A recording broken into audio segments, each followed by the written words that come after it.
Isang mapagpalang araw po sa atin lahat. Meron tayo ditong gagawing isang stand pan, electric pan. Nang sabi sa atin ng ating minamahal na customer ay umuugong lang. Pero ayaw niyang tumuloy. So kakalasin natin itong bandang likuran. Titingnan natin bakit stuck up siya.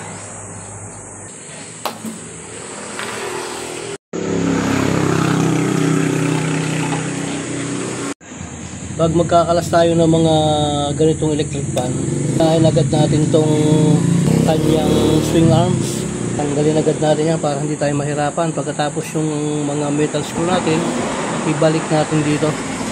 Yan, kasi iba ang metal screw nito eh. Ayan, oh.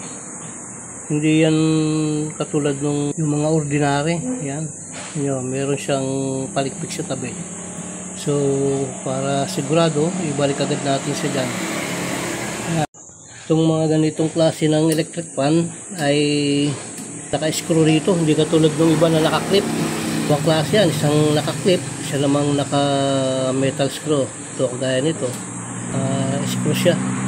Lang natin yan para makikita natin. So yan, nakita natin, medyo maganit siya. Yan. Ayun oh, may stuck na, ayan oh. Ibig sabihin may tama yung ano to, yung bushing dito. Ayan oh, ayan oh. Ang ganito. Ang ganito. Ibig sabihin papalitan natin ng bushing yan. Meron siyang screw dito sa likod. Diba na? Yung screw dito. Sa lagay dito kanina. Yan. Sa lagay dito.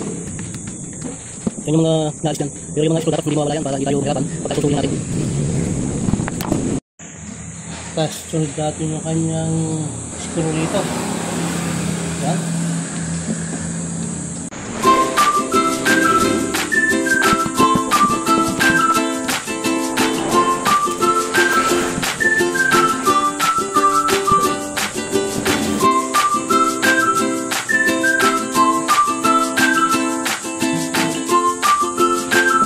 So dahil nakita ko medyo malalim na to, papalitan na natin yan.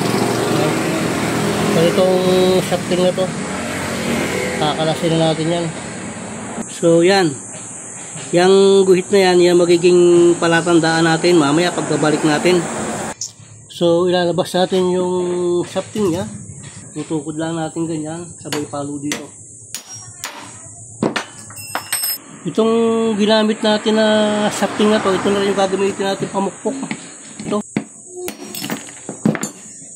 Ayun, kalas agad eh. Isang palo lang. So yan. So kukunin natin to. Tatanggalin lang natin tong kanyang swing mechanism dito.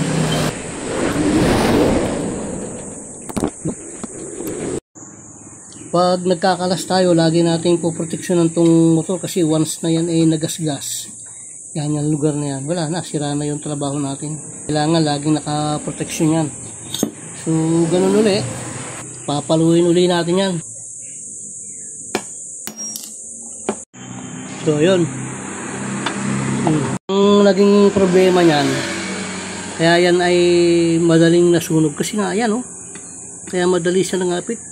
Kakunti yung kanyang foam. Ayan, matigas na. Ayan oh, durog na. So marami na tayong nagamit nito. Ayan. So ito ilalagay natin yung mga lumang foam. Pero kung meron kayong bago, mas maganda.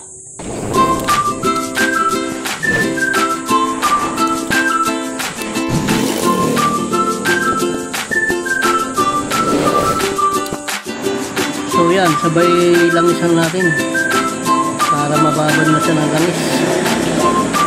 Ayan o.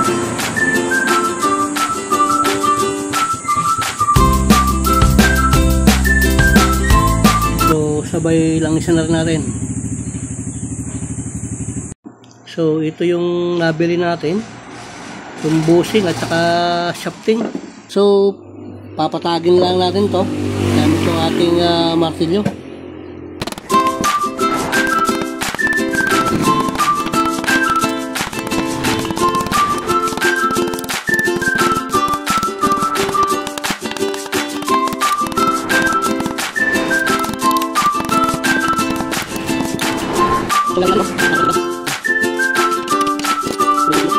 So yun yung guhit natin, titingnan natin kung tama ang natin nilagay. Ayan. So sakto yung ating guhit kanina.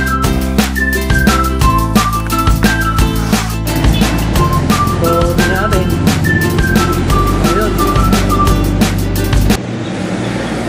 Yan. Sakto lang. Bali itong cross wrench na to, nabili ko sa junk shop. Ayan. Mura ko lang siya nabili. At isa dito, sakto dito. Ayan. So, ayan. Oh. Sakto-sakto siya. Pero kung ayaw nyo ng ganito at mayroon malapit sa inyo mga hardware, bumili kayo ng socket wrench number 22. Ang sukat niya. Sakto yan dyan. So, gagawin ko nito. Puputulin ko to. So, simbulin natin. Ang una natin ilalagay itong bushing. Yan. Ipatong natin ganon. Ayan. Gusto natin. Bago sunod natin yung kanyang flower. Ayan.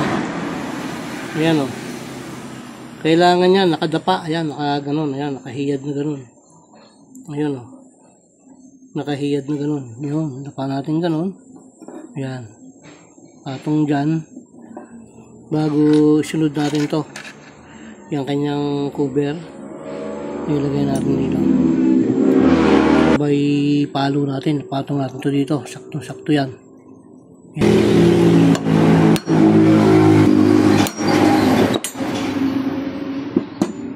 So yun, tapos pasok natin to. Tingnan natin, yun o. Ang ganda. Sabay parang naka-cover siya babaw. Para bilog na bilog siya. Yun. Yun.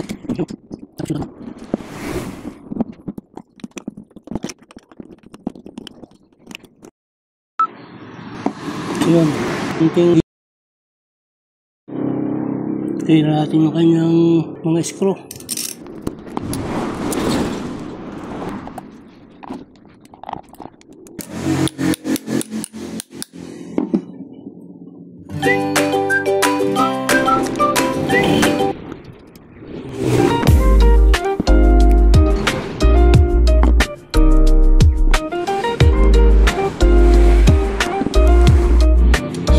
Okay na.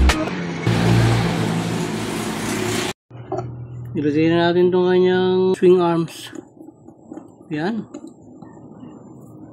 Yun o.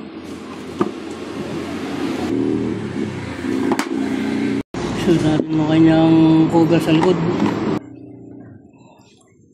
Itong kanyang may pinaka-lock na yun. Yun yung ibabaw natin dito. Ayan. Sabay pasok natin to sa railings. Kapitan lang natin mabuti to. Palibasa yung nabibili walang kanal, lalagyan natin siya ng kanal dito sa lugar na to. So palibasa nudify lang natin, lalagyan natin siya ng lock dito. Ayan, para siguradong matibay yung ating trabaho.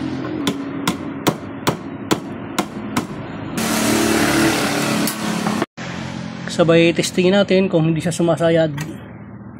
Yun, okay. Sabay ilagay natin itong kanyang lock.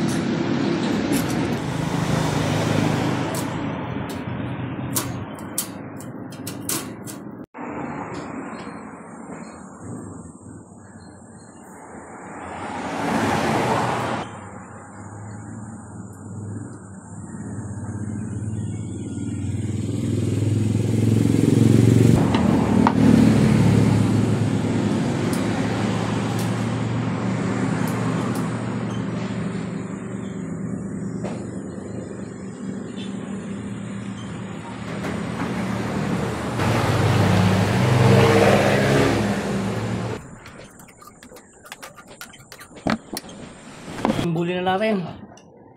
Lagay natin sa dito.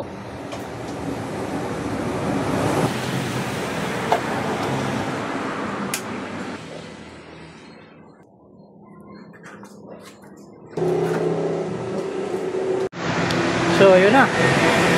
Okay na siya. So, swing na siya, oh. Yan.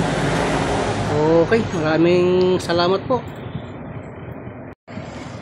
Nawa po yung biyaya at pagpala ng ating Panginoon ay sumating lahat. Maraming salamat. God bless po.